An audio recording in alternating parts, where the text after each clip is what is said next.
জামাতের রাজনীতি ধান্দাবাজি ও ভাওতাবাজির উপর নির্ভরশীল বলে মন্তব্য করেছেন বিএনপির কেন্দ্রীয় নির্বাহী কমিটির স্বেচ্ছাসেবক বিষয়ক সম্পাদক মীর শরফত আলী সপু। সোমবার মুন্সিগঞ্জের সিরাজদিখান উপজেলার ইমামগঞ্জ বাজারে উপজেলা তাঁতিদল আয়োজিত বিএনপি ঘোষিত ৩১ দফার রাষ্ট্র কাঠামো সংস্কার বিষয়ক কর্মশালা অনুষ্ঠানে তিনি একথা বলেন।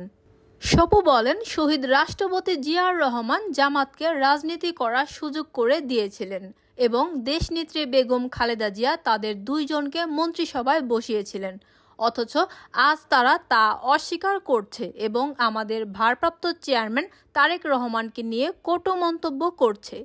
সিরাজদিখান উপজেলা তাঁতি দলের আহ্বায়ক শাহ আলম হাওলাদারের সভাপতিত্বে ও তাঁতি দলের সদস্য সচিব মোহাম্মদ সজীব হোসেনের সঞ্চালনায় উপস্থিত ছিলেন মুন্সিগঞ্জ জেলা তাঁতি দলের সভাপতি আশরাফ হোসেন বাবু, সাধারণ সম্পাদক মোহাম্মদ আশরাফ উদ্দিন গাজী, মুন্সিগঞ্জ জেলা বিএনপির আহ্বায়ক সদস্য